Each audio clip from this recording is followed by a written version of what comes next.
Welcome back to the Lantern Rouge Cycling Podcast. We have 3 of these pods a year here with Benji and the Rat Thing in the corner for the Vuelta a España 2021 preview, supported by our show partner, Le Col. We have 3 stacked teams for GC at this race. Jumbo-Visma with Roglic as their leader, trying to claw back something after the Tour de France disappointment. Ineos with Bernal, Carapaz, Pidcock, Sivakov, Yates. All could be leaders maybe on another team, and Bahrain bringing Landa, Arashiro, Caruso, Haig, Maida, Padun, Poles, Tratnik, probably the deepest overall team. But Roglic is the favourite, Benji. I think it's like $1.90, $2. He's back-to-back winner.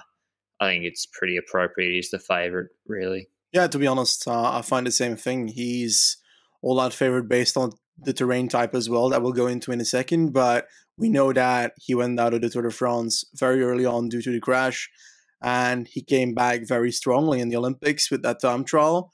It starts with a prologue here. He's likely going to be very close already in the first week, and it wouldn't surprise me if he's in the lead on Picon Blanco already, to be honest. So, yeah, the parcours suits him, and the climbs are quite heavy, but there's ones out there that do fit his standard, typical medium-sized mountain with very steep percentages that Roglic basically loves. And he has the benefit compared to other people that he can also punch onto a 2-kilometer climb, for example, and perhaps steal a few bonus seconds like last year, because last year, if he didn't have the bonus seconds with the loss he had on the final mountain stage, he might not even have won the Vuelta, so it does matter. My concern is his team. Robert Geesink coming off the Tour de France crash and on a bit of a decline anyway. He's not so useful in the mountains, high mountains anymore. Kruijswijk, been inconsistent. Nathan van Hooijdonk is no Wout van Aert. Koen Bouwman, Leonard Hofstadter, Sam Oomen and Sepp Kuss. Kuss is the best mountain domestique there, but he goes missing sometimes too. I wouldn't say he's there day in, day out. Sometimes he's not. Sam Oomen, good. I think he had a good Tour de Suisse, okay, but okay Basque Country, but he's certainly not a superstar either. It's definitely not that strong a team, Benji. And when we look over at Bahrain, Poles, Tratnik, Padun, Maida, Hay, Caruso, Landa, and Arashiro, of course.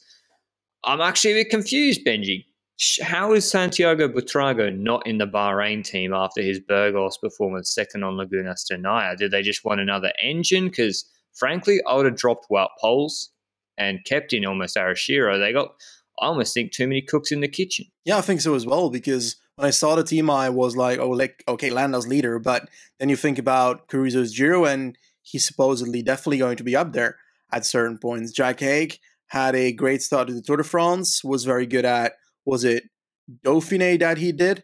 And in all honesty, you've got Mader that likely won't be the leader here. That's one that I'm pretty sure about.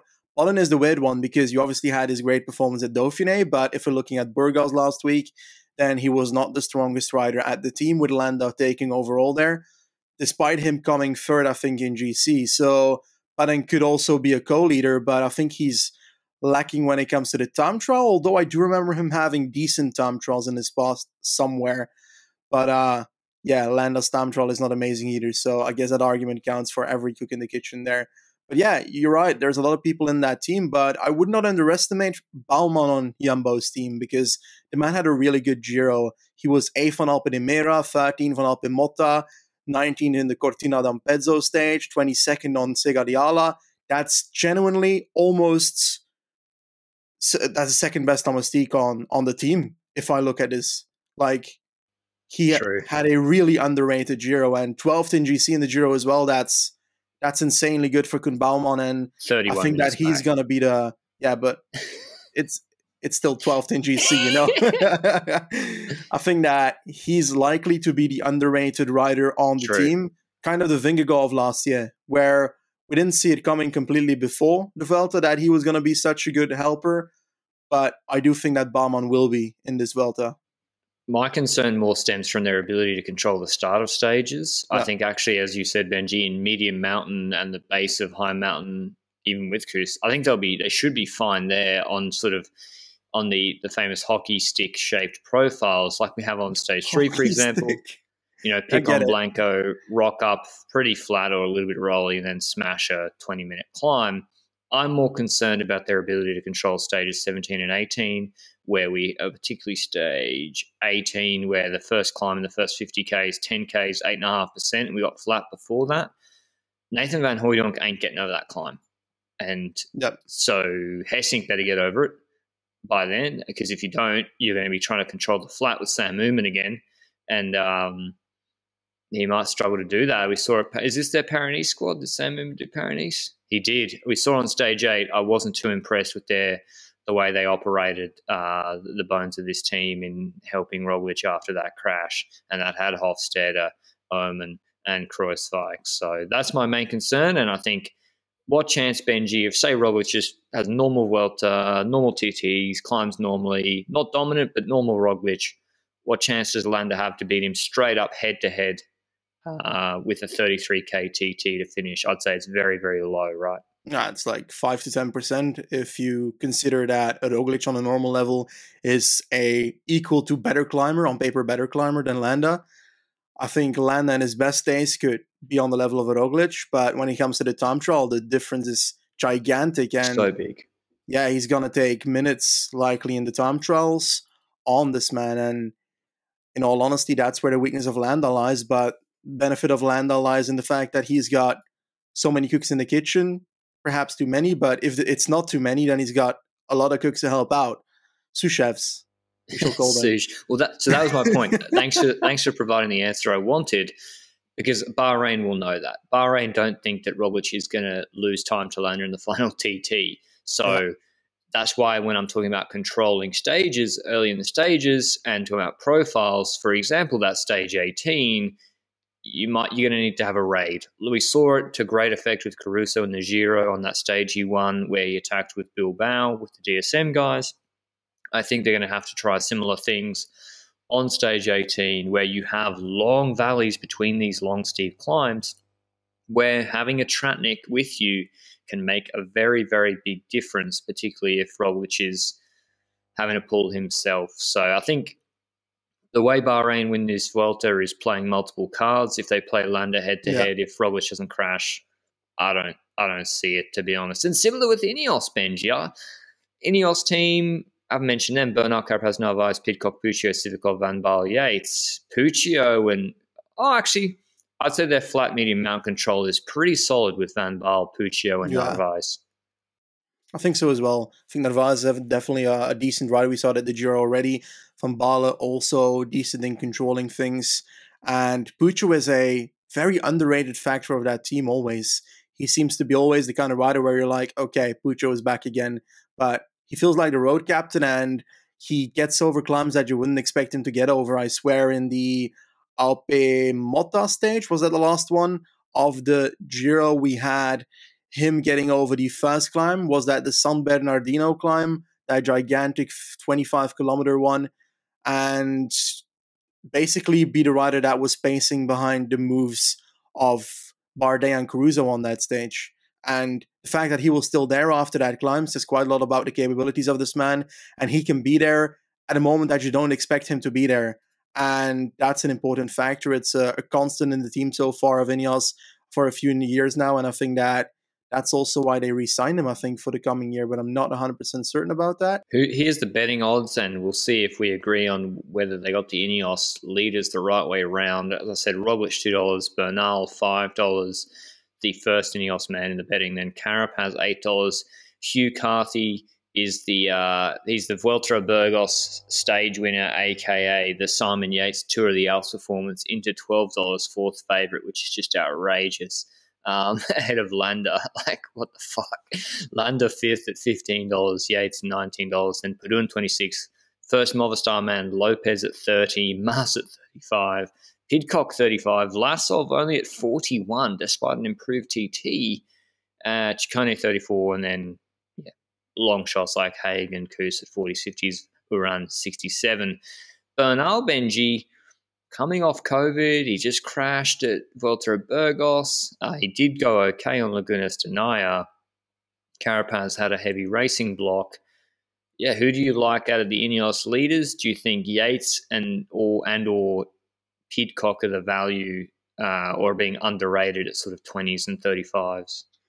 When it comes to Bernal, it's difficult to say based on that crash. I think that he did perform well, like you said, on Lagunas and Naila, but has that affected him in some way? Perhaps it will probably have some percentages effect on him, but will that show itself in the first week already? We've got a decent first week to already make gaps, and the Roglic type terrain in the first week as well to make those gaps. So it wouldn't surprise me if Roglic takes time on Bernal in the first week, definitely with the prologue, considering that he's going to be on time in the first week.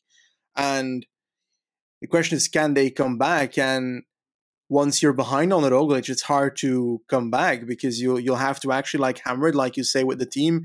And the factor here is that just like Bahrain, they've got multiple factors to play. They've got a Carapaz, they've got Yates, they've got Bernal, of course, but I'd expect them to keep Bernal a bit more defensively and use Adam Yates more offensively, and Carapaz perhaps offensively as well a bit more. But I'd expect Bernal to be the most defensive rider of the bunch of those riders. I personally hope to see Pidcock for GC, but I don't see it happening because there's so many opportunities for stage wins here for him that I would have liked seeing him go for those on this one. And I think that if they also have him for GC, then it's going to become too much, and then it's going to become difficult to manage, like you mentioned, the cooks in the kitchen a bit. So I think it's more likely that Pidcock falls into a supportive role and or stage win hunter in the meanwhile, even though they're not used to doing that at Ineos. So that's a surprising factor here. Are they going to hashtag free Pidcock? Hopefully they do. I think they're missing. If he did, apparently Martinez not looking good. He's been pulled out of the team, and I think he pulled out of Burgos, so didn't look good there. He suffering from long COVID. Apparently, I would have liked him in form over Sivakov for sure. I think Ineos, whoever's in the hot seat in week 3, they'll get the support of the other guys, and we'll see the Bernal pulling for Carapaz or vice versa, and I'm sure Pidcock and co will pull. And if Yates is on form, Yates can certainly shred a group. I think in terms of, it really is between those guys on GC. I mean, I just don't see a path for Lopez with his inconsistency this year. I think Mas for a top 3, I don't mind. I think Mas for a top 3 is possible. I think so as well. Not likely. Top 5, possible. perhaps. Yeah. I think 5th or something. Yeah, but there's so many candidates, because I think that indeed we mentioned Roglic, we mentioned Ineos, we mentioned Bahrain and Movistar. Now, we haven't spoken extensively about Vlasov. He crashed at the start in Burgos. His following days weren't looking so great. So I think that's why his odds probably dived down a lot. He had a great Giro ending 4th. Well, great considering he hadn't done a Giro 4th before. So I guess that's a benefit. Now, he's coming to the Vuelta. Last year, he started off with a very bad day on day 1. But that was rumored to be because of the illness of the Giro still, which is a bit surprising. But in the end, that's the rumor that was floating around. Nonetheless, I am somewhat scared of his team because, sure, looking at the team, very strong riders. Aramburu there, legend himself. And Izagirre. He's so bad in the Tour, by the way. How dare you? But looking at the rest of that team, we've got Rodriguez, decent domestique. Sanchez, we've got Fraile, for example, also Natarov in the team. But the problem is all those riders don't have a contract signed at Astana yet next year. Are they going to work together properly? And Vlasov is literally gone. He's already gone. It's the same situation as CCC last year because that team would disband, those riders would disappear from that team and thus had to think about themselves. Are these riders going to think about Vlasov? I don't think so. I wouldn't, probably. I don't know, Yeah, would you? How does it benefit you? The guy's gone. He's not going to be on the team next year unless you're going to Bora Hansgrohe. I wouldn't exactly. If I was Luis on Sanchez, I'm getting the break. Sorry. Yeah. I'm getting the break going for some bonuses today.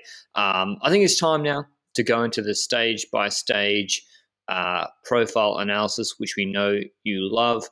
I think we can talk about the diabolical sprint field when the first sprint stage comes up. Before we do that, I'll mention our show partner, Le Col, in more detail. If you want to check out their Pro Eco jerseys, which are made of fully recyclable materials, their Pro Aero jerseys, or their collaboration with McLaren, the Project Aero collaboration. You can check that out at www.lecole.cc. Also check out their Strava for they got one of the largest Strava clubs, Lecole, where they have regular discounts. There's also the Lecole by Wiggins collection, which has just dropped with a lot of different designs and sort of remembering a lot of Wiggins' most famous victories, either on Arc de Triomphe or on Planche de Belleville. So you can check that out through the link below. Thanks to Lecole for supporting the podcast. And if you want to directly support the podcast as well, we have a Ko-Fi link down below. All proceeds go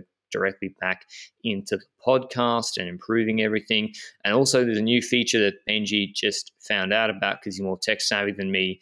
If you're watching on YouTube, depending on what country you're in, you can do super thanks comments, which basically just a tip jar to us. And if you otherwise, if a free way to support the podcast is giving us a like down below, subscribing to the YouTube channel is a big one of the podcast, and giving us a review or a rating on podcast players. I just checked the statistics for the Tour de France, Benji, and I think the podcast got more watch time than podcast alone than the vast majority of mainstream cycling media websites. So people like the shit that we talk, apparently. Okay. Get on to stage one. What a description. Exactly. That's the accurate description of this podcast. Stage one of our prologue, really. Is it? Yes, it's technically called a prologue, 7Ks. Yep. TT, got a little 2K, 3.4% climb. Roglic. Yep, Roglic. I've got a few riders that could also do decent, for example, on a stage like this. And those are Matthews that I'm like. Matthews in a prologue is often doing better than expected, probably top 5 somewhere. And I think that it's a bit too short for a Barta. Tratnik often performs on prologues, but often disappoints as well on prologue. So it's hard to say whether Tratnik is going to be a top 3 rider in this one or not. But yeah, looking at the start list, it's Roglic. Like, who else? Bad TT, the really bad TT depth. Is Quinn Simmons ever ridden a TT bike? I don't know, but like I'd expect with his explosivity and so forth that a short time trial would fit him much better than a long one. So it wouldn't surprise me if he's good on that one. But if we look at other riders, yeah, Czerny could do decent, but that's more for a top 10, I would say. And I think on the rest of Jumbo, we don't have, I don't know. I wouldn't put Stibar on that list, to be fairly honest. I think it's too short for Schachmann as well.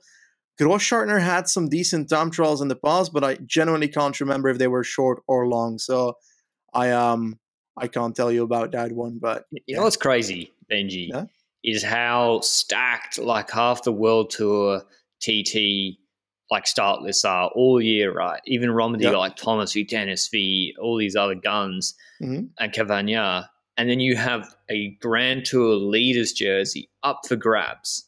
And we have no Dennis, Ganna, Kung, Dumoulin, Pogacar, like no one like that. And if I was EF, and EF, by the way, they never put their team until like the day before, but Bissegger, it's a chance for the young bull to get a Grand Tour stage Is it win. Because of the Olympics? True. Probably. Maybe that's it. But yeah, I think with this sort of little bit of elevation, hard to go past Roglic for this one. And I think the other question is, Benji, who's going to be the best TTer on Ineos? I think it's going to be Pidcock by a little bit of a margin. Well, it depends. Yeah, I think that it wouldn't surprise me if he's good on that one, but I would hope that Bernal and Carapaz have a decent one. Otherwise, it's not going to look too good in the end. Adam Yates needs a decent one as well if they want to keep their position in GC. So, yeah, that team will have to focus on reducing the losses to Roglic. And if they're above Pidcock, then that probably means that they've got a decent TT done. So, hopefully for them, they've got a decent TT. I think Landa, he's going to lose so much time. 7Ks. It's only 7Ks, so he won't lose 2 minutes. He's lost here. like 30 seconds before on like a 8K TT. Yeah, 30 seconds. It's not 2 minutes. I think that 30 Frison, seconds is so much. I know. I think Frison will top 10. Frédéric Frison, Lado Soudal. All right. But we're stretching it out here for this time trial, I think. Stage 2, first sprint stage, 167Ks long. Little bit of a roller in the last 5 kilometers, but it's not categorized or anything. Sprinters should get over it. Ewan's not been able to recover from his collarbone, unfortunately, so we do have a very light sprint field as I look at it. The best is Demar, Philipsen, and Jakobsen. It's confirmed that Demar goes, because the start list I have is it not? Is not confirmed yet. So Demar is a maybe, but Philipsen, Jakobsen, Aberasturi, Dainese, Matthews, Mezgec. I've got Lars Minali. Morin on Cofidis was that guy that got top 10 positions, I think, in last year's Vuelta. And then we're already looking at perhaps Narambudu on a flat sprint. So, yeah, Jordi Meus is a good call, actually. I only had Lars written down. So, yeah, good call. Yeah, I mean, it's not a great sprint field. Groupama. Will Simmons sprint? Well, he should. Like, they've not got Turns or Pedersen or Sturven, and I think he's quicker. Kirsch is a lead-out man. Kilrainen's a lead-out man. So, yeah, I think he will try. I think he'll take top 10s in the pure sprint stages. I like him for later. Alpecin, I think, have the best train with Krieger, De Tier, Modelo, Thwaites, and Edward Planker. I think that's the best train, although I haven't seen the full Groupama. If they don't send Demar, then I don't know what's going on there, to be honest, because they barely have any wins this year, FDJ, and this is some wins lining up. But yeah, at this stage, Benji, I'm going with Fabio Jakobsen, Grand Tour win on stage 2. I had Jakobsen written down as well, but it's a bit boring if we go for the same, so I'll go for Philipsen for stage 2. Next stage, Roglic is already in the leader's jersey, bear in mind at this point, on Benji and my assumption, or at least he's the best of the GC riders. I think that's not exactly a hot take. Stage 3 from Santo Domingo de Silos to Espinosa de los Monteros, Picon Blanco, 202 Ks. Nothing goes up to altitude at this year's Vuelta, 1,500 meters. Pretty basic. There's like a 2.5K, 6% roller beforehand, like 20 Ks before, 10 Ks before the base, and then they do Picon Blanco, which should be pretty familiar to you if you watch Vuelta a Burgos. 7.5 Ks, 9%. It's got some steeper sections and then levels off at the end. This is a Primoz Roglic stage win again. I had the same. He's going to be for the win on for Picon Blanco. Yeah, certainly. And like, I do expect a Bardet to do well here. Bardet had a pretty good week at Burgos, but on the last day, he pretty much fell through after the consequences of crashing on the descent of Picon Blanco. But if he can find the form of Picon Blanco itself, then I do expect him be one of the top 5 climbers on a stage like this in the first week of a Grand Tour. And perhaps this might be the kind of stage where Ciccone might still surprise and do a decent result, because Ciccone seems to have fallen off mostly in the third week of last year. Well, this year's Giro, not last year's Giro. And in the first week, he was performing really well. So if he can replicate that on this parcours, then Ciccone could do well here as well. But yeah, it's Roglic for the victory for me personally. And the reason I like Roglic more for this sort of stage is it's straightforward in beforehand, and he should be able to have 3-4 teammates around him for the majority of this climb. And we also don't have guys like Dan Martin, who I like for this sort of stage as well.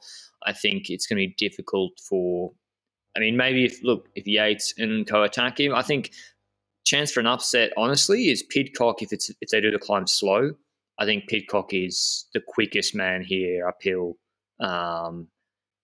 maybe even equal to Roglic, to be honest. And then Valverde's a little bit behind. Maybe Valverde sort of sneak attack Benji, I doubt it. Stage 4, another sprint stage. They started in Burgos. They leave Burgos now. El Burgo de Osma to Molina de Aragon, 164 Ks. It's like rolly. It's not flat, but nothing's categorized. And I like Jasper Phillips and Benji just because it kicks up a little bit in the last 500 meters, and I think that suits him a little bit more. Although I don't think it'll be hard enough for Simmons and the stages. But yeah, Phillipson's my pick. Philipsen was my pick, but I won't pick the same rider. I won't do it. It's Aberasturi. Aberasturi. Honestly, I feel like in this sprint field, it wouldn't surprise me if Aberasturi takes a stage somewhere. Like, there's the opportunity for it, but then again, he's also better on the reduced bunch sprints, like a Philipsen is, like a Matthews is, for example. So then the competition is still these. I'll say Philipsen. I disagree with myself here. If Phillipson's something ridiculous like $2 and Michael Matthews is like $15, then Matthews is easily the better value. Matthews can certainly win this stage with that uphill drag. It's just got to pick someone. Stage 5 from Taranson to Albacete, 185 Ks, a pure sprint. If Demar's going, I'm picking Demar. Okay, if Demar's going, I'm picking Demar too, but I'm going to go for Jakobsen just because I'm not sure that Demar is going. If Demar doesn't go, then, let me default to Jakobsen. These are pretty straightforward stages to start, to be honest. Stage 6 from Requena to Alto de la Montaña de Cullera, 160 Ks. This is the stereotypical hockey stick stage. I'm talking pancake flat on the coast, and then they do a 2K, 8.5% climb. At the finish, it's steep in the 500 to 1K, and then it levels off. I'm going with Tom Pidcock, Benji, for his first Grand Tour stage win. Roglic, you're going to lead him out from 400. He doesn't even know who Tom Pidcock is. And then Pidcock's going to smoke him, just like he beat Wout van Aert and Brabantse Pijl, just like he beat him again 3 days later at Amstel Gold. Jesus Christ, you're literally reading off my list. Like, I'm not even kidding. I had Pidcock written down together with Rogla and Simmons. And I think that Simmons won't get over this one, but no chance. I'm calling it. Simmons is gonna beat Pidcock, mate. Like, I had Pidcock, so now I have to change. You should have just gone with Roglic. That way you'll probably be right and take one up on me. That's the Roglic should be favored for that stage. It's perfect for him. Hopefully, we'll see Balor up there as well. Yeah, I'll go to Roglic. I think that Simmons will surprise during this Grand Tour. Simmons is taking a stage in this Grand Tour based on his performance in Tour de Wallonie, but I don't know yet if he can do it on this type of hill. But there's stages in the third week or something where I do see him doing well. And if it's perhaps even in the breakaway, like, this man won't be close in GC because I don't see this guy going for GC. So if it's a reduced sprint in the breakaway somewhere or just a stage in the breakaway, he can definitely take a stage here or there. This is the sort of stage before we move on to the next one. It looks so straightforward, non-threatening GC-wise. It's one of those ones where this is where Roglic builds up that GC lead with, say, 6 or 10 bonus seconds, plus another 4 or 6 on the road. Like, I think he can properly gap Landa, not exactly a hot take, on the road and take, literally another 15 seconds, adding to his TT. That's what makes him so hard to beat as well. Stage 7, this is the first really interesting one to me, from Gandia to Balcón de Alicante. They're down south. I think it's pretty hot down there at the moment. 152 Ks, rolly, medium. This is just medium mountain deluxe. It starts out the gate with the 4.3 Ks, 8.5%. The total climbs 9 Ks, Puerto de Yacuna, 6.2%. Finishes on 8.5 Ks, 6.5%. This is alarm bells for Jumbo-Visma, Benji, and just like stage 7 of the Tour, this is where Bahrain and Ineos need to try and use their numbers, like do what Jumbo did to Pog in Basque Country, and start sending men up the road and make it difficult for Jumbo to control. Or do you think this is going to be a boring breakaway stage? I hope that is the first one, but I fear that it might be the second one, to be honest. The benefit here is that, like you mentioned, it starts off with that early climb, and that early climb can make it very explosive at the start. And hopefully the other teams use that, because those are the type of moments that they need to use to try and put fire under Roglic's feet. Because if they wait until the last climb, then Roglic is going to be with them crossing the line, or perhaps even ahead of them. So, yeah, I think that I would hope that they light it up here. But are they going to destroy the team of Jumbo that easily on this first climb? What do you think? Not destroy them. It's just like they can't control everything. You're right. If you're sending Adam Yates, Perduen, Haig, Caruso, Sivakov, maybe respond to him. Some of these guys, if their week goes okay, we haven't had too much beforehand where no one really should be 5 minutes behind on GC unless they've completely cooked themselves on Picon Blanco before this stage. So just like unlike Ineos, though. What do you mean? They have to, Benji. Remember, Dave Brailsford said they race differently now. Yeah. They don't race the same way. I haven't seen that all year. After the Tour, they might want to race a bit differently. I think they have to. They have to get satellite riders, Dylan Van Baarle up the road at a minimum, or Narvaez, and try and work on this medium mountain stage to take back time. Same with Bahrain. It's the only way I see to put. It's the best way to put pressure on Roglic. The same. We said exactly the same thing about Pogačar in the Tour, and it was kind of true. It just Van Aert wasn't able to. It just didn't work.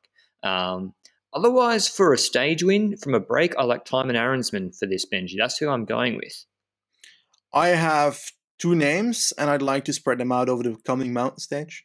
Just think that I want to likely expect a Mikel Vizcarra to do decent in a breakaway, but I think this might be too explosive a stage at start to have a rider from Euskaltel winning a stage. So I think that it's more likely to be a rider that has had opportunities in breakaways already, has been in the breakaway quite a few times already in the past, and hasn't really gotten that stage win that he probably wanted to, and therefore I'm saying Champoussin for this stage, because he does have that kick if it comes down to the last kilometer to try and get away from somebody in the breakaway there, and his climbing is definitely on point. So I'm going to say Champoussin for this one. I'd love to see Movistar get Erviti or Rojas or Verona in a break with someone who's lost time on GC. I think even Verona could contest this, frankly. Please, Giulio Ciccone, please don't go for GC. I know you're going to podium GC after. I know he will. Please get in the break here with Brambilla and Ciccone.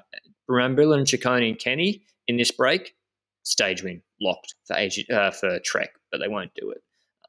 But please do it. Stage 8, sprint stage that's got like a V-shaped climbing section in the middle, a little bit weird, from Santa Pola to La Manga del Mar Menor.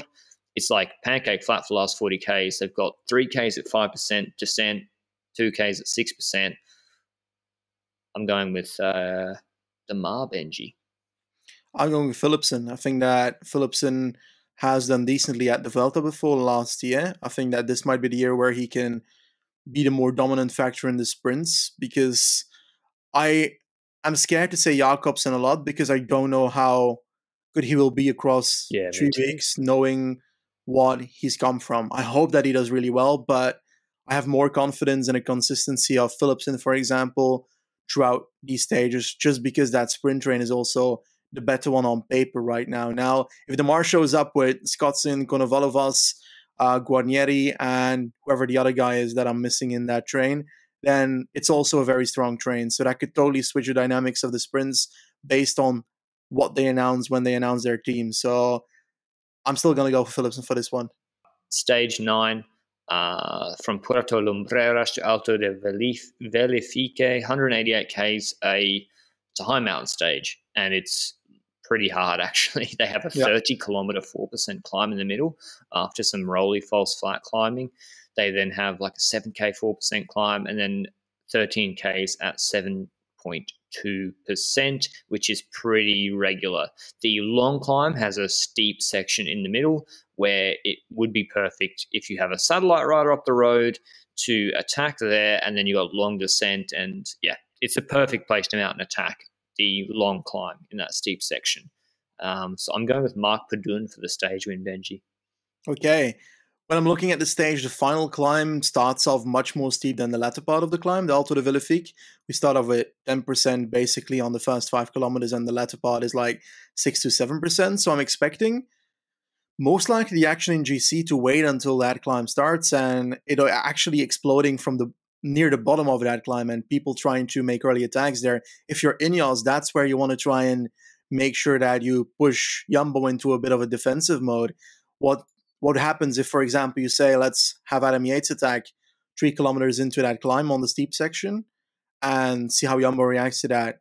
If they're down to Baumann, Kuss, and Roglic at that point alone, then you're likely still with 3 riders of Ineos there, and you can just switch around attacks every single second until Roglic is isolated, and then hope that he doesn't drop you where you are, which is a big if. if you go to the finish, the last 2 Ks of this with Roglic, he's going to he's going to cook you.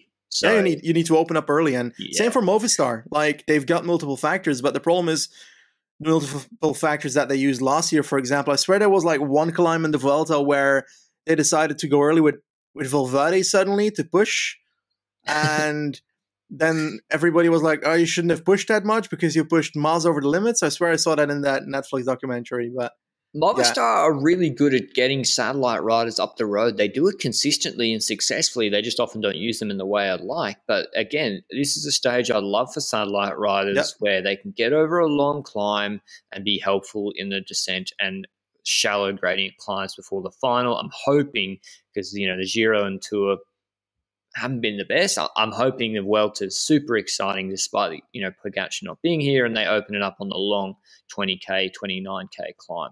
Stage 10, I think we just had the rest day from Roquetas de Mar to Rincon de la Victoria, 190 Ks, classic Volta stage, like rolly beforehand, then a 10.6K, 5% Cat 2 climb before a 15K. Fake news. Is it fake news climb? Yes. Oh, it is. It starts off at like 9%, 5% in the first 2 kilometers, and then minus 2%, 2%, 2%, minus 4%, and then the climb starts. 8%, 11, 8, 11, 7. So yeah, it's a fake news climb. The alarms are going off straight up right now. If Jumbo-Visma want Roglic to win another stage, this is like the stage one he won last year, right, Benji, with the descent finish straight after the steep climb? But I think the descent was like only a kilometer and a half last year. True. But that shouldn't change much because on paper, Roglic is a pretty decent descender. So he's not godlike, but he's also not bad. So I think that he's better than average. So on paper, he should be able to keep a gap that he creates on a steep gradient like that towards the top of Puerto de Almajar. So yeah, I think that this one, I want to call Roglic, but I keep on calling Roglic for stages. And what if, for example, Jumbo just doesn't control the flat here, why should and the break ends up winning? Of course, what happens then? Pidcock, Simmons in the breakaway, stuff like that. Biscara. I don't like Simmons for it. I think I'd like Jack Haig, if he's down on GC, I think is good enough to toast anyone on the climb, and then his descending is good. From what we saw on the Dauphiné with Lutsenko and Izagirre. Jon Izagirre's here. He can't be counted out for this sort of descent attack finish. Roman Bardet, if he was down on GC. This is the sort of stage where you can't win the Vuelta at this stage. It's purely for the stage win. You can at most take 5-10 seconds, given the way these guys, how close they are and how short the climb is. So I think it's who wants to risk it out of the GC group. Roglic, unless he's down, he won't want to. So Bardet from the GC group, just like at Burgos, or Pidcock I really like as well, or Carapaz, those sort of riders. What about Bora, for example, with Grosjean and Schachmann? Who do you think of those will go for GC, and who do you think will go for stages? Because I'm betting that why not both? At the start they'll both go for GC. I think they'll both go for GC, and then it's going to be about who is the closest and who can go for stages, for example, because this stage would also fit a Grosjean or a Schachmann if he's in the breakaway, but will he? That's the question. That's where I think the answer will be no. I know, and there's so many opportunities for a strong break to form. I'd love Nick Schultz as well, the Australian. He's good enough in this break to beat people on this climb. But yeah, an interesting one. I can't remember who I went with, Benji. So I'm going with Carapaz. Okay, I'm going to go for an outrageous one. Let's go for an outrageous one. The gradients are too hard for Amburu, that's for sure. It's a Gire in the breakaway, like Fraile. Yeah, that's a good pick. I was looking at an Astana rider and Fraile came up at the same time as you. Stage 11. Antequera to Valdepeñas de Jaén, 134 Ks, just a classic Vuelta stage of rolling like 6K, 5%, 5K, 5.5%, 9Ks, 5%, descent, and then an 800 meter, like 7% wall, which has a 20% pinch in it. It's like literally like a rampas inhumanas at the end. So I don't know. Again, like Jumbo-Visma got no obligation to control non-threatening breaks. Why would you burn your riders? Like UAE, I think, did a really good job in the Tour of literally riding 15 minutes behind the break and keeping their riders together. I think Jumbo should try the same. That being said, maybe other teams will be interested in the stage win. I think if it's break and Jumbo aren't controlling, Alejandro Valverde. Okay. I am looking at riders from a bike exchange, perhaps, but you've got a Hamilton that they'll hunt for GC with. And I think that he's unlikely to do well in this stage, but a Rob Stannard could get over these hills and could perform well on a hill like that. But I think an Andreas Kron might be too hard for him the last climb, but perhaps he's already gone by that point. There's a bit of opportunities everywhere a bit for a few riders, but I think I'm going to hunt for Aramburu for this one. I have to. I'm legally bound to my contract of the fandom. I can't believe AG2R didn't bring Benoit Kovsner. There's multiple stages to suit this man, including this one. You got shallow gradient climbs and then just a punch upwards. It's like they don't want him to win Grand Tour stages, but yeah, I don't know what they're doing with their program. Jaén to Cordoba for stage 12, 175 Ks. It's very, very similar to the stage Mike Woods one, in my view. By the way, Israel not bringing Dan Martin or Mike Woods, I don't think, which is just outrageous. I mean, mate, they're sending the legend himself, Sepp van Mark. I'm not going to say Berwick, mate. and Carl Friedrich Hagen is also on their team. He's going to. I mean, Ben Hermans is not doing it either. That's his choice, but yeah, no Dan Martin and Mike Woods from what I can see. Does Eiking fit on this parkour? Yes, Eiking. Yeah, I should describe the profile. 175 Ks, 2 climbs, sort of 5 Ks at 7%, then a rolling ridgeline, like in Catalunya, the stage Kemna one, descent, flat section, and then 7.3 Ks, 5.6% with a 2K, 9.5% ramp. It is, for me, it's breakaway because nothing really to offer the GC men. And yeah, Eiking's a good pick, given how he rode at Arctic Race of Norway. I'm going with Gino Mader. I'm going to spread and hedge against my previous Freiler pick and going to go for Freiler once again because this parkour really fits him too. So I think he's winning one of these 2 stages. But I feel like the gradients on this parkour, yeah, it's 5 to 6%, but the climbs start off very shallow and then steepen out towards the end again. So it's such a typical, is that parabola? I don't know. My math is not. That's why I went with Mader, because I think to really drop someone at the end, you got to be a good climber. If Leonard Kaminer was here, I'd pick him, but unfortunately he's not. Gross Sharpner also would be really good for this stage, or Schachmann if they want to go for a stage win. Onbora, Hans Grohe, or Nick Schultz as well. Stage 13, Belmez to Villanueva de la Serena, 203 Ks long. It's a sprint stage, a little bit rolly, but nothing categorized. And this finish is like a false flat uphill drag. I'm going with Matthews, Benji. Okay.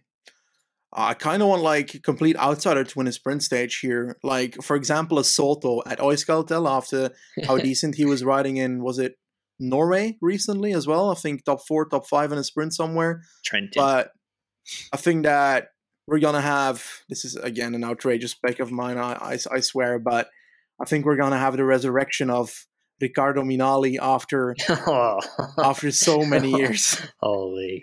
At Intermarché. That's not going to happen, but okay. Like a serious pick for this one. Jesus Christ, Jordi Meus. I'm going to go for Belgian.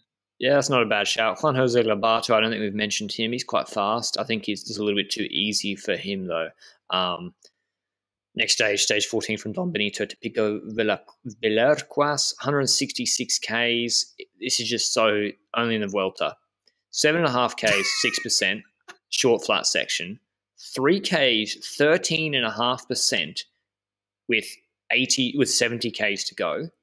Okay, with like a 15%. The last kilometer is 16% average. In the middle of the stage, then descent. Steep descent, it looks like, and then rolling like 2 Ks, 6% climb, and then 14 Ks at 6.2%, which is also has some steeper sections in it and finishes really steep. So I don't know. I don't know how a stage like this plays out. Is this a break? Or was it? I think they'll just go slow on the steep climb, to be honest, and keep it together. Yeah, we'll probably have a situation where we have a breakaway that has a solid gap, and then you get to the climb and you expect them to be caught by the peloton, but then Ineos gets to the front and starts riding backwards because their leaders aren't feeling so well. And because of that, you have a late attack by Roglic, and you've got Gino Mader in the front, who's trying to get a stage win, and only in the last kilometer he gets passed by Roglic, I swear. Could happen. I really have no idea. Obviously, Roglic probably would be the favourite for the stage if it goes to the finish with that sort of steep finish. Depends on his condition at this point as well and how the race is playing out. I'm going with Adam Yates, Benji. Okay. I would expect Roglic to win if it's from the peloton. If it's from a breakaway, then I'm calling Mikel Biscara. I feel like I want to win. Well, I don't want to win myself, but I want Euskaltel to win a stage somewhere, and I think that from the breakaway in a mountain with Biscara is likely a candidate. So I'm going to go for... Jesus Christ, why am I going for Biscara? Like, it's still going to be someone like Guillaume Martin or something in a breakaway after losing time on the time trial already. I want the Van Steven stage win, but the question with Van Steven on this, is he going to be that guy that hangs on to the elite group and then drops with 5 kilometers to go, or will he try and go into breakaways after losing time a bit on the early stages? That's the dilemma I've got with Van Steven, and the reason why I don't know whether he will go for GC to be that Latour type of rider that just keeps hanging on or not. He's my pick from the break, anyway. Stage 15 from Navalmoral de la Mata del Barranco, 200 Ks, a lot of climbing, 15 Ks, 5%, 9 Ks, 5%, 21 Ks, 5.5%. Looks more like a tour stage or a Giro Alps stage. And then descent, and then they do 8.6 Ks at 4%. I think the break is winning, Benji, just because the last climb isn't as hard and the long climb is shallow gradient. It is a place where you can use domestiques to really help and make a difference, like the Giro stage with Dennis last year. I'm going with Seb Berwick from the break. Ooh, that's is that a complete unbiased pick, or is that one completely with biased Australian? Okay. I think that I agree that it's likely going to be a rider from the breakaway. It's difficult to name one. Like a rider like Rafa Majka will likely still be hunting for GC 6th or 7th position and likely not go in the break for this kind of stage. Do you expect something from Zwihoff? No, not really. Okay, that's a quick answer then. For the breakaway here, I am going to call... I feel like someone on Trek, someone like a Brambilla or Juan P. Lopez. How good is he these days? Like... it's not outrageous great, so I won't call him for that. can win this again if he's not going for GC. Same with Schachmann, I think. Yeah, we had... Was that major mountain stage in Swiss not won by Andreas Kroner or something? That's a bit too difficult, this one, isn't it? Yeah. I want someone who can attack on that last sort of... on the 6% climb, who can attack with some punch. That's why I really like Schachmann. But I worry if he's going for it.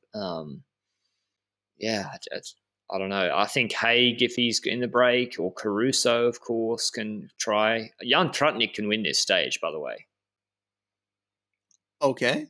Yeah, Jan Trutnik can win everything these days. I think Izagirre, one of the Izagirres or something along those lines, probably going to ride for themselves. Well, at least those riders have a domestique on Astana. Like, Jon and Igor Horka will try and work together against. And every Basque rider on the way will help them. Exactly. So I'm going to go for Jon Izagirre for this one. Stage 16 from Laredo to Santa Cruz de Bezana, 180 Ks Rolly, 3 Ks 7%, 5 Ks 4.2%. Bike exchange, perfect stage for Matthews. They can put pressure on Jakobsen and Damar and Philipsen. There's some 1K 6% climbs at the end. I've gone with Quinn Simmons. Okay, Jeez, that's a good pick for this one. Like, typical Vuelta as well, with that gigantically steep climb in the middle of the stage for no reason at all, then goes down again. Just to ruin Damar. Yeah, just to say to Damar, nope, not happening, mate. But I think Philipsen will hold on, and I think Philipsen will win the stage. Stage 17 from Unquero to Lagos de Covadonga. Reminds me of stage 16 in the Tour, but it's a little bit steeper. 186 Ks, 7.6 Ks, 9.1%. They descend, come back around, do it again. La Collada Yomena, 7.6 Ks, 9.1%. Again, there's bonification on top of the second climb, then a descent and a valley of like 40 kilometers before the Covadonga climb, 12.5 Ks, 7%, but it's steeper at the start once again and then levels off and it's a flat finish. I'm going with no mercy Roglic. Hagwada Tulkan for me. I think that Carapaz has the ability of attacking. We saw it last year, I think, when we had Ninja Turtle mode Roglic with his green jersey on his yellow coat. He always had, was it Carapaz had attacked from Roglic and Roglic just slowly pays back, or was it the other way around?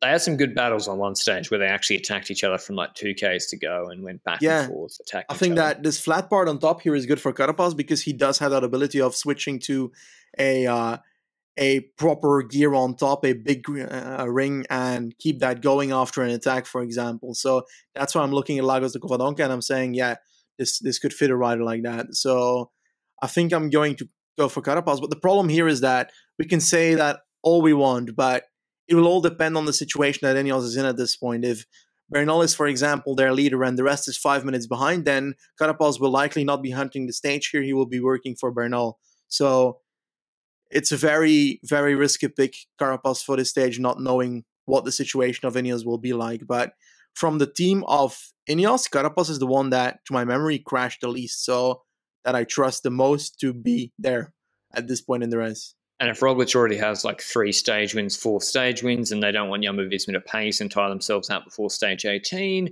or they just don't want to take control of the race, which we sometimes see, they don't want Kuss to burn himself before an important mountain stage, we could see someone like Caruso, Padun, Haig, Pidcock, Yates attack, Adam that is, on the last section where it levels off and Jumbo are like, whatever. Lopez. Yeah, Miguel Angel Lopez, nice pick too. Stage 18 from Salas to Alto del Jamonteiro, 163 Ks. The last big mountain test for Jumbo-Visma. Again, we have valleys and long ones at that, in between steep climbs where satellite riders, I keep saying them, could be very useful. 10 Ks, 8.5%. You know, Van Hooydonk's not getting over that. So Jumbo, or maybe even Hessink. So Jumbo-Visma could be put under pressure in the first 50 Ks of this 160K stage. Then 8 Ks, 8.5%. Flat valley, 8 Ks, 6%. Then the final climb's pretty steep. 14.6 Ks at 10%. The final ramp is 6 Ks at 10.5%. If Roglic cracks Benji here, which it's not like the COVID year last year where he'd done so much racing before that third week. He hasn't done as much racing. It's more whether his back is playing up. The injury is more what I'm concerned about than his third week. His third week at the Tour, apart from the TT, was strong. Col de la Loge, stage 17, 18, stronger than Pogacar. So, yeah, I think it's a place to put him under pressure from far out. And the team under pressure, I'm going with Mikel Landa. Okay, it's not a bad pick. I think that this is arguably, on paper, one of the queen stages for me in this Grand Tour because this final climb is just ruthless. It starts off very steep from the start, and it's got that one section in the middle where you're like, I can actually breathe again. And then you're like, okay, I'm dying again until the top. So I think that, I hope that they attack before we get to that flatter part in the middle. But I think that flatter part might somewhat neutralize people that might say, oh, we're going to go in the early section of the climb. Or perhaps it is an extra for people to attack earlier because they're going to be like, oh, one of the kilometers that's coming is flatter, so I can kind of breathe again before going again on the next spot. But I think at this point, you'll have riders like Ciccone already gone in GC, someone like that, likely not in the top 3 of GC, but I could be wrong in that. But I think that Vlasov is winning this stage.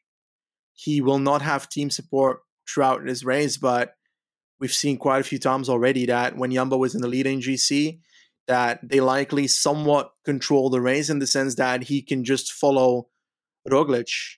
And if you're with Roglic, then you're likely going to have a train of Jumbo that is racing against the competitors of Roglic and thus of Vlasov's competitors as well. So that's why I think Vlasov will just benefit of a team like Jumbo having to kind of clash against all the riders that attack Jumbo. But if Vlasov is in decent form by this point, which is already in the latter part of this Grand Tour, then he should be able to do well on this kind of parkour. It kind of reminds me, it's not as steep at all as Yangliru, but it's definitely the closest to it when it comes to the gradients in this entire Grand Tour, knowing that it's long and very steep throughout. So, yeah, I'm going with Vlasov for this one.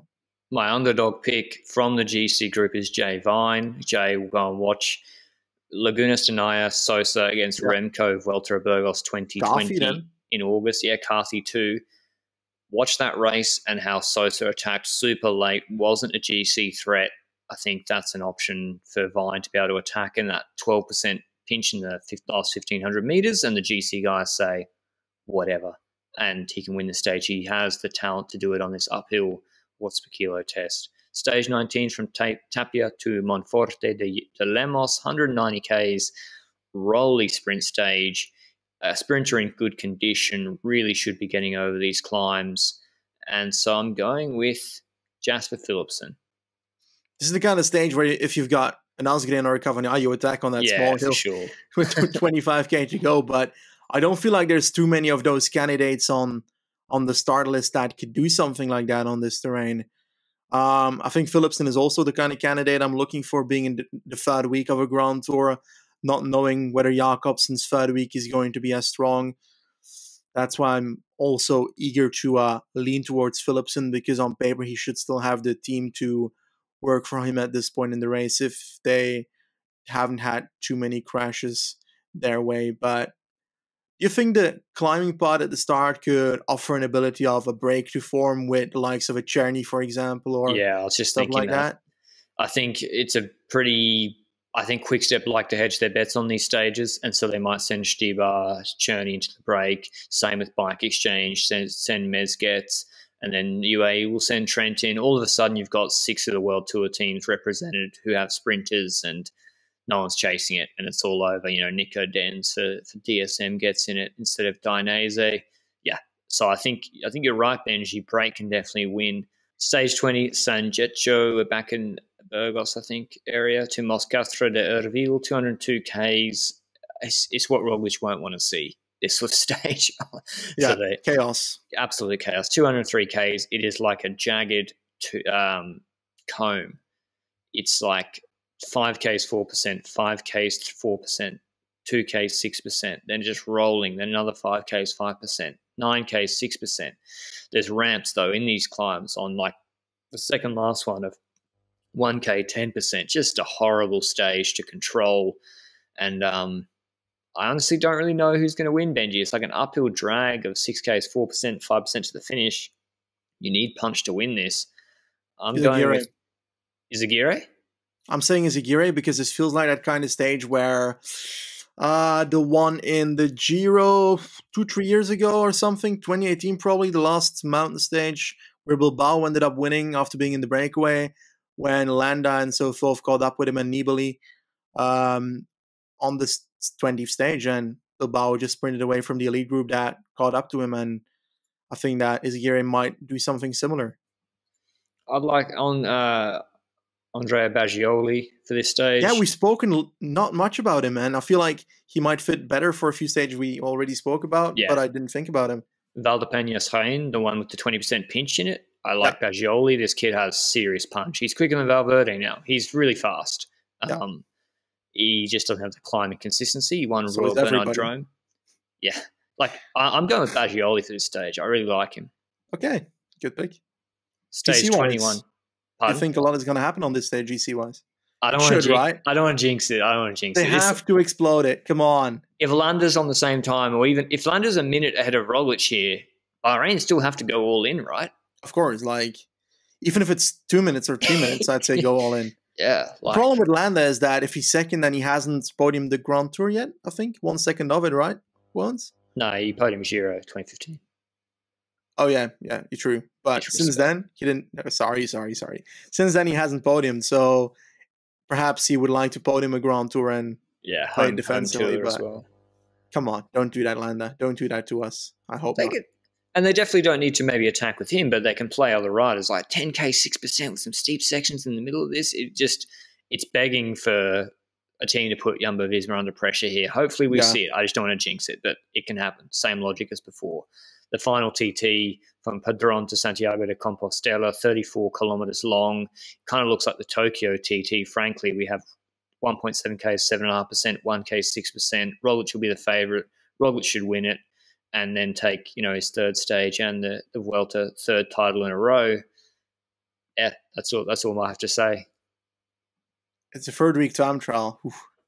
I'm starting to feel it. Risky. But Benji, he doesn't underperform in third. Planche de Belfi, he didn't underperform. Pogacar just did really well. He only lost like a minute to Richie Porte, and then he beat Dumoulin and co at the Olympics TT by a minute. But no, he didn't underperform in that Planche de Belfi TT, Benji.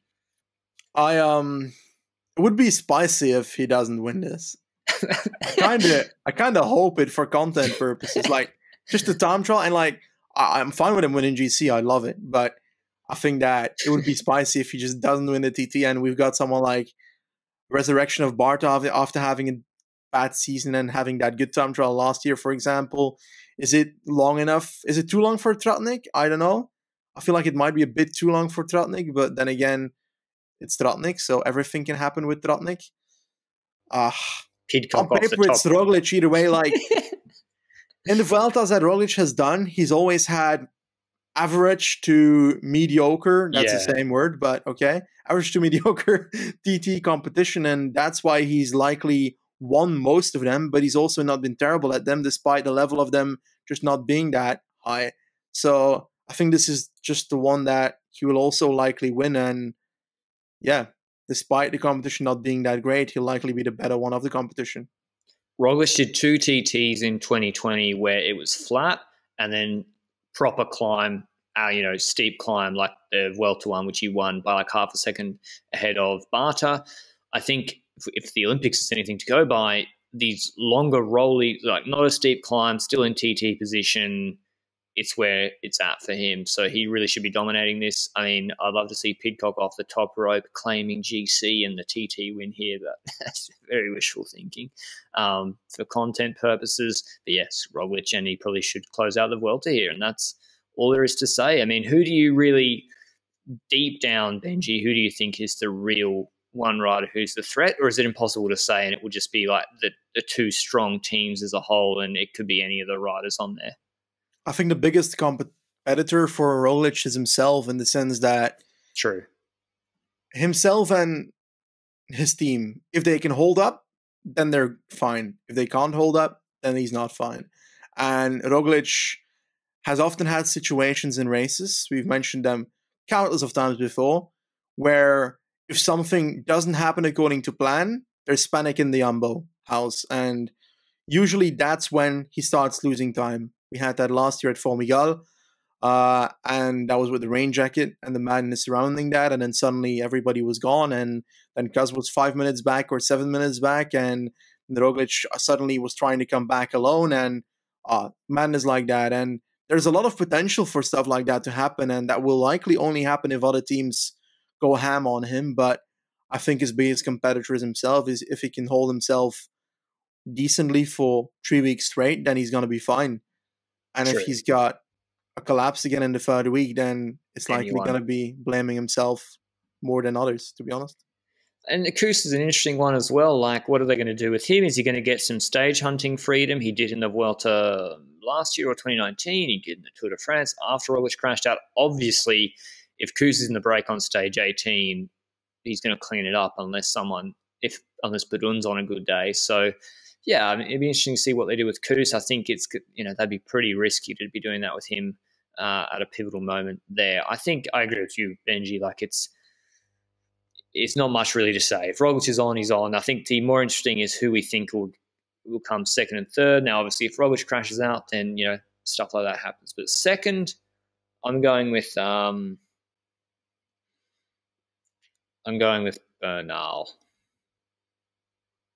And third, I'm going with Landa. Vlasov, not in the top three. Okay. I think I'm going to say... It's so boring to say Roglic. He's like so much a favorite that you don't want to say it. And like I like going for outsiders, but I know that if I don't say Roglic, I've got less of a chance to beat you in our Grand Tour competition. So a lot of dilemmas here. I think that I'm also fucking kidding me. I'm also going Roglic, I'm afraid. I don't think that Bernal is coming second. I expect The second place to go to Carapaz. And I think the third spot is going to Landa Vlasov? So yeah, is that a combination of Landa and Vlasov? Landa. No. I'm going to go Vlasov because of the long-time trial in the end. I think there is a big potential that this could be a shambles for Ineos. Sivakov doesn't perform like he hasn't done this year. Yeah. Adam Yates is Adam Yates in a 3-week race. Bernal.